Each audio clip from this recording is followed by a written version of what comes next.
Hà Giang là một trong những địa điểm du lịch nổi tiếng mà rất nhiều du khách biết đến và yêu thích. Đến đây, bạn sẽ được tham quan, cũng như ngắm nhìn toàn bộ khung cảnh của Hà Giang, và cảm nhận được vẻ đẹp của Hà Giang, vùng đất địa đầu của Tổ quốc.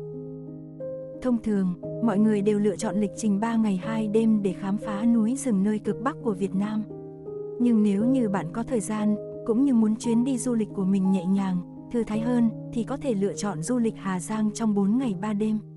Để biết thêm thông tin chi tiết, cũng như lịch trình cụ thể, bạn hãy theo dõi video dưới đây của Driving for Cape nhé. Điều đầu tiên mọi người nghĩ tới, có lẽ là nên đi Hà Giang vào mùa nào. Hà Giang mỗi mùa đều mang đến cho khách du lịch những vẻ đẹp khác nhau, không mùa nào giống với mùa nào. Chính vì vậy, bạn có thể lựa chọn đến với Hà Giang vào bất kể thời điểm nào mà bạn muốn. Nếu như mùa xuân, bạn đến với Hà Giang sẽ được đắm chìm trong vẻ đẹp của hoa đào rừng hay hoa mận trắng. Những sắc hoa vùng núi phía Bắc mang đến một nét đẹp lạ thường, cùng với đó là bầu không khí vô cùng rộn ràng, mà đến đây ai cũng phải thốt lên bởi vẻ đẹp vô cùng lạ kỳ, vô cùng hùng vĩ của mảnh đất này. Còn mùa hè, đến với Hà Giang, bạn sẽ được tận hưởng bầu không khí trong lành, mát mẻ của thiên nhiên, ngắm nhìn khung cảnh tuyệt đẹp của vùng đất này. Cùng với đó, đến với Hà Giang, dường như bạn có cơ hội tránh nóng tại khu vực đồng bằng. Sở dĩ Hà Giang có không khí mát mẻ do đây là khu vực vùng núi cao, nên quanh năm luôn có bầu không khí vô cùng trong lành. Không những vậy, thời điểm này bạn sẽ được nhìn thấy hình ảnh của những thửa ruộng bậc thang long lanh mùa đổ nước. Mùa thu đến với Hà Giang cũng là mùa đẹp nhất và thu hút khách du lịch nhiều nhất. Đắm chìm trong hình ảnh của những thửa ruộng bậc thang với màu lúa chín vàng tại mảnh đất Hoàng Su Phì. Cùng với đó là hình ảnh của những bông hoa tam giác mạch đang phủ khắp mảnh đất Hà Giang. Những sắc màu tuyệt đẹp tại Hà Giang mang đến cho bạn những trải nghiệm vô cùng mới lạ và khác biệt khi dừng chân tại đây. Còn mùa đông, du lịch Hà Giang cũng là thời điểm bạn có thể dễ dàng cảm nhận được vẻ đẹp của miền núi phía Bắc. Cái lạnh của mùa đông, của những ngày cuối năm sẽ khiến bạn cảm thấy mê mẩn và thêm yêu mảnh đất Hà Giang này. Hứa hẹn đây sẽ là một địa điểm du lịch vô cùng hấp dẫn mà bạn có thể dừng chân tham quan vào bất kể thời điểm nào trong năm. Để đi tới Hà Giang, du khách có thể lựa chọn di chuyển bằng các loại phương tiện khác nhau. Bạn có thể lựa chọn di chuyển bằng phương tiện công cộng hoặc phương tiện cá nhân. Thông thường, du khách sẽ lựa chọn di chuyển bằng xe giường nằm để đến với cao nguyên đá. Hầu hết các hãng xe đi chuyến Hà Nội Hà Giang đều có những điểm đón khách tại phố cổ Hà Nội và bến xe Mỹ Đình. Vì vậy rất phù hợp với những người thích tham quan vui chơi tự do, đi theo nhóm nhỏ hoặc muốn di chuyển bằng xe máy đường dài. Tuy nhiên, nếu các bạn xuất phát tại miền Trung hay miền Nam thì cũng đừng lo lắng. Tất cả các chuyến xe này đều có điểm đón khách tại cổng T1, sân bay Nội Bài. Vì vậy, bạn chỉ cần lựa chọn chuyến bay hạ cánh gần khung giờ đón khách của xe giường nằm là có thể lên xe tới Hà Giang ngay trong ngày rồi. Hiện nay có rất nhiều những nhà xe khác nhau chạy tới Hà Giang, như nhà xe Hưng Thành, Hải Vân, Cầu Mè, Ngọc Cường, Bằng Phấn, Khanh Hằng. Tuy có rất nhiều hãng xe, nhưng các bạn nên đặt trước vé xe tại các trang web trung gian như Klook hay vé xe rẻ, hoặc có thể liên hệ trực tiếp với nhà xe qua Facebook. Thông thường, xe giường nằm là 280.000 đồng một lượt. Đối với những dòng xe cao cấp như xe cabin cung điện di động, giá vé sẽ là 350.000 đồng cho một phòng riêng và 550.000 đồng cho phòng 2 người. Lịch trình du lịch Hà Giang 4 ngày 3 đêm. Thông thường, du khách sẽ lựa chọn đi du lịch Hà Giang với lịch trình 3 ngày 2 đêm. Tuy nhiên nếu như bạn muốn hành trình du lịch của mình nhẹ nhàng thong thả hơn thì có thể lựa chọn đến với Hà Giang với hành trình 4 ngày 3 đêm. Ngày 1, Hà Nội, Hà Giang, Nhà của Pao, Dinh thự Vua Mèo, Lô Lô Chải. Vì tất cả các địa điểm trên nằm theo một cung đường thẳng nên mọi du khách đều lựa chọn đi trong ngày đầu tiên. 20 giờ 30 đêm hôm trước, bạn xuất phát từ bến xe Mỹ Đình hoặc khu vực phố cổ Hà Nội. 4 giờ sáng, sẽ có mặt tại bến xe Hà Giang và sẽ trả khách tại một số điểm thuê xe máy mà khách đã đặt trước. Ở đây thường có phòng nghỉ tạm tươi sáng và có cả phòng tắm miễn phí. Bạn có thể nghỉ ngơi ở đây trước khi lấy xe để tham quan Hà Giang. Giá cho thuê xe máy tại Hà Giang dao động từ 180.000 một ngày với xe số và 250.000 với xe ga. 7 giờ, nhận xe máy, bắt đầu hành trình khám phá Hà Giang. Đầu tiên, việc ai cũng sẽ làm khi xuất phát đó chính là check-in cột mốc 0 km ngay tại trung tâm thành phố Hà Giang. Trên đường đi du khách sẽ đi qua những địa điểm nổi tiếng khác của Hà Giang như Cổng Trời Quản Bạ, chụp ảnh cùng cây nghiến cô đơn và ngắm nhìn núi đôi cô tiên. Đường xá tại Hà Giang tuy là đèo núi nhưng được trải nhựa rất đẹp. Chính vì vậy, ngay cả các bạn nữ chỉ cần có bằng lái xe và một chút kỹ năng sử dụng xe số là hoàn toàn có thể tự do chinh phục cực Bắc của Tổ quốc rồi. Nếu bạn không có bằng lái xe hoặc không tự tin vào kỹ năng của mình thì có thể chọn các tour xe máy có người đèo. Loại tour chọn gói này có giá từ 2,5 tới 3 triệu một người. 12 giờ, bạn ăn trưa tại thị trấn Yên Minh. Bạn nên chọn quán cơm có điều hòa và phòng ngủ tập thể để nghỉ ngơi, lấy lại sức trước khi tiếp tục khám phá Hà Giang nha. 13 giờ, di chuyển đến khu du lịch nhà của Pao, sau đó tiếp tục đi đến dinh thự họ Vương. Nhà của Pao là một trong những điểm du lịch nổi tiếng nhất ở Hà Giang. Pao là tên một cô gái Hơ Mông, cô là nhân vật chính trong bộ phim truyện của Pao. Phim kể về hành trình đi tìm mẹ của Pao, tìm hiểu những uẩn khúc trong gia đình mình, những bí mật mà mẹ và chính cô đang cất giấu. Phim đoạt giải Cánh Diều Vàng không chỉ bởi nội dung mà những cảnh phim là bữa tiệc thị giác đầy chất thơ giữa khung cảnh hùng vĩ, gai góc nơi núi rừng Hà Giang. Sau khi bộ phim này được công chiếu, đã có rất nhiều đoàn khách du lịch Hà Giang để được check-in tại những địa điểm quay phim. Nhà của Pao thuộc xã Sủng Là, huyện Đồng Văn, Hà Giang. Để có thể đến được ngôi nhà này, du khách sẽ phải vượt quãng đường chừng 20 cây số từ huyện Đồng Văn. Sủng Là nằm ngay trên đường quốc lộ 4C, nối liền các thị trấn ở Hà Giang. Cánh cổng gỗ dẫn vào nhà của Pao đã nhuốm màu thời gian. Hai bên cổng là tường được xây bằng đá, những viên đá tảng được sắp xếp một cách khéo léo bởi bàn tay tài hoa của con người. Bên trên cổng là mái ngói âm dương đặc trưng của nơi đây. Nếu có dịp đến đây vào mùa xuân, chắc chắn bạn sẽ có những bức ảnh ấn tượng, bởi ngay sau cổng là cây đào bung nở hoa. Bước chân vào gian chính của ngôi nhà, du khách sẽ thấy rất nhiều phòng khác nhau.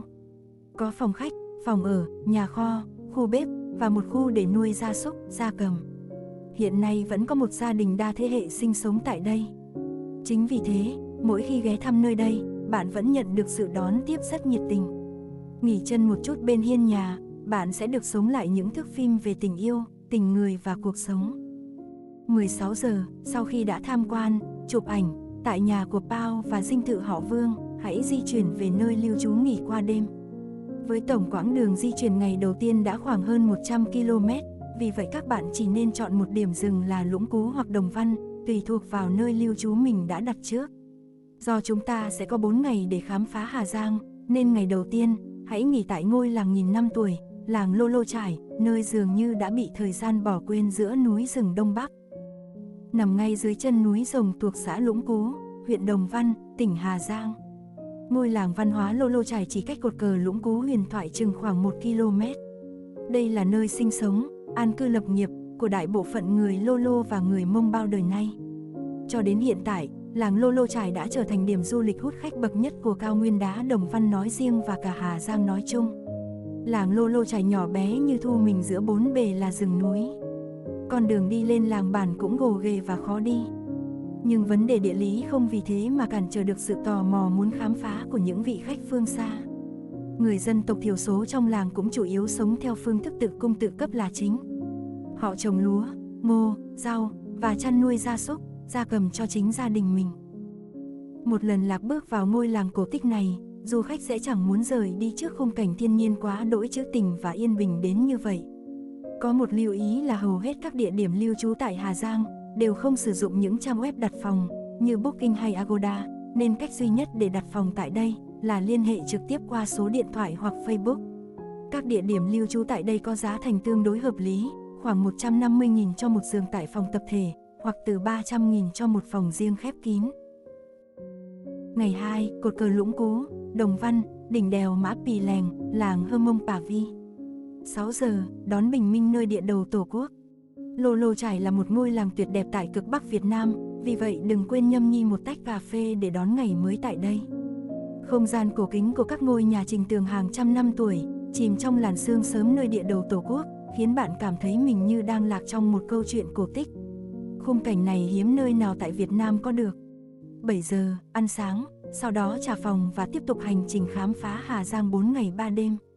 Tại Lô Lô Chải cũng không có nhiều hàng ăn uống, lựa chọn phổ biến nhất là ăn mì tôm tại homestay hoặc tại các quán cà phê trong làng. Tuy chỉ là những bát mì tôm với trứng và xúc xích đơn giản, nhưng được thưởng thức trong ngôi làng cổ tích này, dường như ai cũng thấy chúng ngon hơn gấp bội. Chính bởi những khung cảnh thơ mộng đó, các du khách thường yêu ái gọi những bát mì tôm tại Hà Giang là bát mì triệu đô. 8 giờ, hãy đi dạo một vòng quanh làng để ngắm nhìn những ngôi nhà trình tường cổ kính, những mái ngói âm dương rêu phong trong Lô Lô Chải. Nơi đây chính là một phim trường tuyệt hảo cho các tín đồ mê chụp ảnh. 9 giờ, di chuyển đến cột cờ Lũng Cú và cực Bắc của Việt Nam. Do Lô Lô Chải nằm cách cột cờ Lũng Cú chỉ 500 mét, nên các bạn có thể gửi hành lý của mình tại nơi lưu trú và quay lại lấy sau, để thuận tiện hơn trong hành trình chinh phục cột cờ Lũng Cú. Nếu như có dịp đến với Hà Giang, thì có một địa điểm mà bạn tuyệt đối không thể bỏ qua khi tham quan nơi này. Đó chính là cột cờ Lũng Cú, nơi linh thiêng của người dân Đông Bắc Việt Nam và đồng thời là biểu tượng cho cột mốc biên giới quan trọng của đất nước. Là biểu tượng đánh dấu điểm cực Bắc của Việt Nam, cột cờ Lũng Cú được xây dựng trên đỉnh núi Rồng, thuộc một xã nhỏ ở huyện Đồng Văn, tỉnh Hà Giang. Nằm ở độ cao 1.470 m so với mực nước biển, đây là một trong những địa điểm check-in của nhiều bạn trẻ, đồng thời còn là điểm chinh phục của hầu hết tất cả các khách du lịch đến với Hà Giang. Sau khi leo khoảng 200 bậc thang, bạn chắc chắn sẽ sững người đến tự hào khi chứng kiến cột cờ Lũng Cú. Với lối kiến trúc được xây dựng theo hình bát giác, có chiều cao 33,15 m. Lá cờ Tổ quốc rộng 54 m² tượng trưng cho 54 dân tộc anh em luôn tung bay trên đỉnh núi Rồng. Xung quanh thân cột cờ là hình mặt trống đồng Đông Sơn và dưới chân cột cờ là 8 tấm phù điêu minh họa cho các thời kỳ lịch sử vẻ vang của đất nước. Từ trên cột cờ nhìn xuống, bạn sẽ có cảm giác như được ngắm nhìn bờ cõi nước Nam ta trong tầm mắt. Được cảm nhận không khí se lạnh của núi rừng Đông Bắc. Đứng ở núi Rồng, cảm giác như núi rừng Đông Bắc hòa cùng mây trời cao rộng. Không những vậy, chỉ cần ngước mắt nhìn lên là hình ảnh ấy, niềm tự hào dân tộc lại càng nâng cao lên, với màu sáng tươi của lá quốc kỳ thiêng liêng tung bay. Vừa tạo cảm giác tự hào, lại vừa hưng phấn khi chinh phục được đỉnh cao của một cột mốc lớn.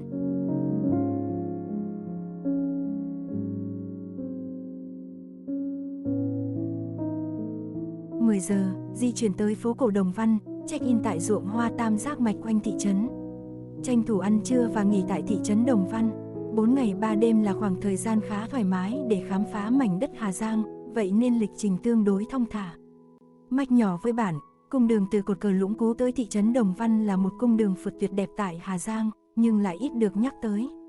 Bởi đa phần các tour 3 ngày 2 đêm đều chọn đi cả Lũng Cú và Đồng Văn trong ngày đầu tiên, nên sẽ rất gấp gáp và có thể phải đi đường đèo núi vào buổi tối. Những hàng thông đều tăm tắp trong sương mờ, tạo nên một khung cảnh tựa châu Âu thu nhỏ giữa lòng Hà Giang. Đây cũng là một địa điểm săn mây tuyệt hảo tại Hà Giang, bởi phía dưới thung lũng là rừng cây nhiệt đới, lượng hơi nước từ rừng bay hơi lên sau những trận mưa ban đêm, tạo thành một biển mây lưng chừng núi đẹp như tiên cảnh. Dọc đường đi sẽ có rất nhiều đồi hoa tam giác mạch của bà con dân tộc nơi đây trồng, để du khách vào tham quan chụp ảnh. Bởi vậy, sẽ thật phí hoài nếu tới nơi đây mà bỏ lỡ khung cảnh tuyệt diệu của cung đường này.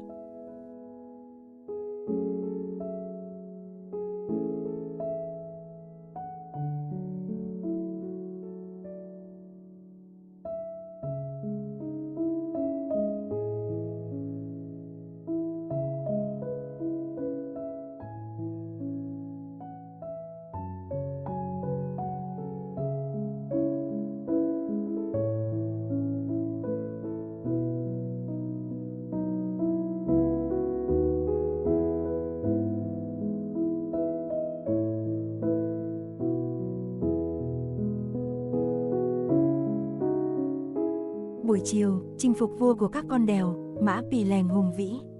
Xứng danh là một trong tứ đại đỉnh đèo của Việt Nam, đèo Mã Pì Lèng là tọa độ hấp dẫn trong các chuyến du lịch Hà Giang. Đến với nơi đây, du khách sẽ được trải nghiệm những cung đường quanh co, hiểm trở, bên núi cao, bên vực sâu.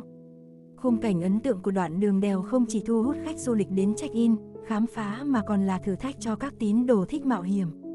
Đèo Mã Pì Lèng thuộc một trong tứ đại đỉnh đèo của Việt Nam, nằm ở độ cao 1.200 m so với mực nước biển, dài hơn 20 km, nối liền thành phố Hà Giang với hai huyện miền núi Đồng Văn và Mèo Vạc.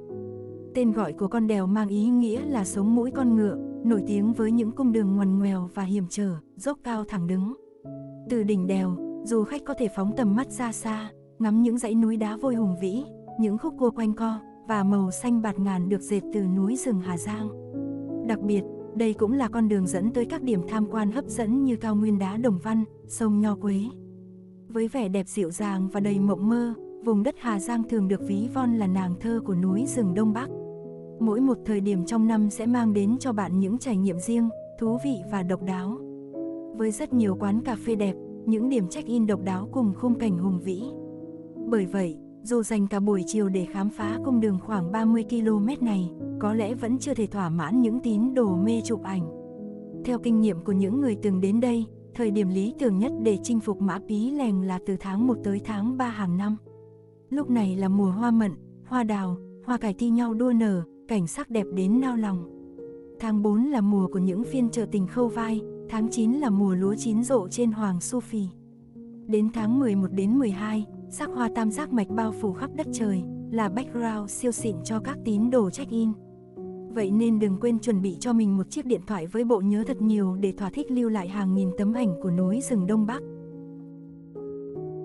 16 giờ 30, về homestay ăn tối, nghỉ ngơi. Làng Hơ Mông Pà Vi là một bản làng yên bình nằm dưới chân đèo Mã Pí Lèng. Nơi đây không chỉ sở hữu nhiều cảnh đẹp mà còn lưu giữ những nét văn hóa đặc trưng của người dân địa phương. Nằm ngay dưới chân đèo Mã Pí Lèng, làng Hơ Mông Pà Vi là điểm du lịch độc đáo thu hút nhiều người ghé thăm. Làng có tổng diện tích khoảng 46.000 m², với 3 khu vực chính bao gồm gần 30 hộ gia đình sinh sống. Làng Hơ Mông Pà Vi có nhà văn hóa, nhà trưng bày và khu vui chơi được dùng làm khu vực biểu diễn văn hóa nghệ thuật, quảng bá nét đẹp của người dân địa phương. Tại làng Hơ Mông Pà Vi vẫn còn lưu giữ nhiều nét đẹp văn hóa của đồng bào xưa, từ kiến trúc, nhà ở, trang phục. Đến nơi này, bạn sẽ được lạc vào những ngôi nhà trình tường truyền thống với mái ngói âm dương cực ấn tượng. Bên cạnh đó là hình ảnh những cô gái người Mông trong bộ trang phục thổ cầm tuyệt đẹp. Bạn có thể xin họ để cùng tham gia vào các hoạt động vui chơi, dệt vải, bẻ ngô. Đặc biệt, làng văn hóa du lịch cộng đồng thôn Pà Vi còn thường xuyên diễn ra các hoạt động văn nghệ, thể thao giúp chuyến khám phá của bạn thêm phần đáng nhớ. Tương tự làng văn hóa du lịch Lũng Cẩm, làng Hơ Mông Pà Vi cũng là một trong những bản làng Hà Giang có đa dạng các loại hình lưu trú và homestay để bạn lựa chọn. Tùy vào sở thích, ngân sách cá nhân mà bạn có thể lựa chọn các homestay khác nhau tại đây. Mức giá thuê dao động từ 150.000 đồng cho phòng dorm và 700.000 đồng một đêm cho phòng riêng. Các phòng ngủ tại đây đều được trang trí đẹp mắt, trang bị đầy đủ các tiện ích như máy lạnh, cà phê, trà. Ghé thăm làng Hơ Mông Pà Vi, bạn sẽ được khám phá nhiều món ăn ngon, quán cà phê hay những gian hàng lưu niệm thổ cẩm. Đặc biệt, du lịch làng Hơ Mông Pà Vi, bạn nhất định phải thử một lần gội đầu thảo dược, ngâm chân bằng thuốc lá nhé. Ngày 3, làng Hơ Mông Pà Vi, sông Nho Quế, mỏm đá Tử Thần, Đồng Văn. Còn gì tuyệt vời hơn khi một lần nữa thức giấc giữa thung lũng mờ sương nơi núi rừng Đông Bắc. Sau 2 ngày dài khám phá cao nguyên đá Đồng Văn, hãy tận hưởng một buổi sáng thư giãn tại đây. Ngồi dưới những mái ngói âm dương, thưởng thức tách trà ấm nóng trong không khí se lạnh của Hà Giang và ngắm nhìn bình minh trên núi non trùng điệp sẽ là một cảm giác bạn khó có thể tìm kiếm được ở nơi nào khác. Buổi chiều, hãy xuống sông Nho Quế và ngắm nhìn hẻm vực Tu Sản. Ngay khi ra khỏi cổng làng Pà Vi, du khách có thể bắt gặp biển báo chỉ dẫn đường xuống bến thuyền sông Nho Quế phía bên phải. Men theo con đường quanh co khoảng 5 km, chúng ta sẽ tới được khu vực bán vé tại cửa đập thủy điện Nho Quế. Vé du thuyền ngắm sông Nho Quế và hẻm vực Tu Sản có giá 120.000 một người. Du khách cũng có thể thuê cho mình những bộ đồ của người dân tộc Mông, Dao, Lô Lô, Tày ngay tại bến thuyền để có những bộ ảnh ưng ý nhất. Sông Nho Quế là một địa danh nổi tiếng chắc chắn bạn sẽ được giới thiệu khi đến Hà Giang. Con sông này được bắt đầu từ vùng núi Vân Nam, Trung Quốc chảy theo hướng Tây Bắc Đông Nam về với Việt Nam. Thực ra con sông này không chỉ chảy ở tỉnh Hà Giang mà còn chảy trên địa phận Cao Bằng. Tuy nhiên phần đầu sông chảy từ thôn Xéo Lủng xã Lũng Cú đi qua hẻm Tu Sản lại được xem là đoạn có cảnh sắc ngoạn mục, say đắm lòng người nhất. Trước kia sông Nho Quế không êm ả như bây giờ và chỉ được xem là nơi phục vụ mục đích đánh bắt cá của người dân Hà Giang. Đây cũng là nơi cấp nước sinh hoạt cho bà con người dân tộc nơi đây, là nguồn nước quan trọng cho hầu hết các thửa ruộng bậc thang của bà con sinh sống quanh khu vực này. Tuy nhiên từ khi được ngăn để xây dựng công trình thủy điện thì nước chảy dịu dàng hơn. Từ đó người dân nơi đây còn mở dịch vụ đi thuyền dạo chơi trên sông và ngắm hẻm vực sâu nhất Đông Nam Á, hẻm Tu Sản. Chắc chắn khi du lịch Hà Giang bạn hãy thử một lần hòa mình với thiên nhiên trên dòng sông này. Sau khi đã ngắm nhìn dòng sông Nho Quế tuyệt đẹp, hãy cùng chinh phục nơi hiểm trở bậc nhất Hà Giang, đó chính là mỏm đá Tử Thần. Địa điểm này cách làng Pà Vi khoảng 2 km, vì phải leo bộ nên tuy hơi ngược đường nhưng các bạn có thể gửi hành lý lại tại homestay sau khi đã trả phòng. Đường tới mỏm đá Tử Thần là đường bê tông nhưng rất nhỏ và quanh co, dài khoảng 3 km. Thời gian gần đây địa phương đã cấm khách du lịch đi xe máy vào con đường này do quá nguy hiểm. Vậy nên để tiếp cận được mỏm đá Tử Thần các bạn cần để xe ở dưới chân dốc và leo bộ quãng đường 3 km này. Đây là một điểm check-in rất nổi tiếng tại Hà Giang nhưng cũng rất nguy hiểm, vì vậy nếu sợ độ cao hoặc sức khỏe không đảm bảo thì các bạn hãy bỏ qua địa điểm này để đảm bảo an toàn cho chuyến đi. Tại đèo Mã Pì Lèng còn rất nhiều điểm khác để các bạn thỏa thích khám phá như bảo tàng con đường hạnh phúc, cổng trời Mã Pì Lèng, điểm dừng chân đỉnh đèo Mã Pì Lèng và các quán cà phê dọc con đèo. Ngoài ra du khách có thể tới tham quan trung tâm huyện Mèo Vạc chỉ cách làng Pà Vi chừng 2 km. 16 giờ 30, trở về Đồng Văn nghỉ ngơi và ăn tối. Vào ngày cuối cùng, du khách sẽ di chuyển trở lại Hà Giang để bắt chuyến xe đêm lúc 21 giờ về Hà Nội. Có hai cách để về trung tâm thành phố Hà Giang, là quay ngược lại đường ngày đầu tiên đã đi, hoặc đi thẳng tiếp tới Mậu Duệ Du Già. Hiện tại, đường tới Du Già đang sửa chữa nên rất khó đi. Tuy cảnh vật tại cung đường này rất hoang sơ và tuyệt đẹp, nhưng ở thời điểm hiện tại, phương án tối ưu và an toàn nhất là quay trở lại con đường Đồng Văn Quản Bạ mà chúng ta đã đi vào ngày đầu tiên. Ngày 4, khám phá chợ phiên vùng cao, trở về Hà Giang. 7 giờ, khám phá chợ phiên Đồng Văn và thưởng thức ẩm thực dân tộc. Chợ phiên Đồng Văn họp vào sáng Chủ nhật hàng tuần. Người ta thường nói, chợ phiên chính là bảo tàng về cuộc sống của bà con dân tộc, vậy nên đừng bỏ qua trải nghiệm thú vị này khi tới Hà Giang. Bạn có thể tham gia rất nhiều hoạt động thú vị, ngắm nhìn cận cảnh cuộc sống giản dị lại gần gũi của người dân tộc miền cao, lắng nghe ngôn ngữ của họ và thưởng thức những món đặc sản thơm ngon.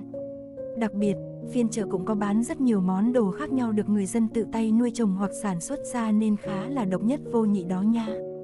Khi tham gia chợ phiên Đồng Văn, bạn sẽ thấy đa số đều sẽ là đồng bào dân tộc, sinh sống tại địa phương như người Hơ Mông, Lô Lô, Dao, Tày. Chợ phiên Đồng Văn Hà Giang sẽ có buổi họp chợ vào ngày Chủ nhật của mỗi tuần. Vào ngày này, khi mặt trời còn chưa mọc hẳn các bà, các mẹ đã tranh thủ chuẩn bị hàng hóa mà gia đình nuôi trồng, sản xuất được để mang ra chợ bán hoặc trao đổi. Đôi lúc, họ đi cùng với những đứa con của mình để phụ giúp trong việc buôn bán. Các sản phẩm chủ yếu sẽ là nông sản, những con lợn con, gia cầm, đôi lúc họ chỉ trao đổi chứ cũng chẳng bán buôn gì, lấy vật đổi vật như thời kỳ trước khi tiền tệ có mặt. Chính vì thế, những phiên chợ này chắc chắn sẽ cho du khách nhiều sự trải nghiệm thú vị. Sau khi phiên chợ kết thúc, hoặc khi đã trao đổi xong hàng hóa, họ sẽ gặp gỡ và trò chuyện với nhau để hỏi han về sức khỏe và cuộc sống. Ngoài ra, có nhiều gia đình sẽ tranh thủ đi mua thêm vật dụng cần thiết cho nhà như quần áo, thịt thà, gia cầm, các loại rau. Ẩm thực Đông Bắc từ lâu đã trở thành một nền ẩm thực nổi tiếng không chỉ ở các vùng miền Bắc mà cả miền Nam. Vì vậy nếu có dịp ghé thăm phiên chợ Đồng Văn Hà Giang, bạn đừng quên trải nghiệm nền ẩm thực nhé. Các quán ăn đường phố có đủ các món đặc sản Hà Giang để bạn thưởng thức hoặc mua về làm quà cho bạn bè và gia đình. Đặc biệt hơn, vào những ngày cuối tuần hay dịp lễ hội, quán còn có nhiều món ngon đặc trưng khác như rượu ngô, thắng cố, chả trứng, cháo ấu tẩu, xôi ngũ sắc, cơm lam Bắc Mê, thịt trâu gác bếp mà chắc chắn bạn sẽ tìm thấy nhiều món ăn khác nhau và mang đến những trải nghiệm ẩm thực thú vị.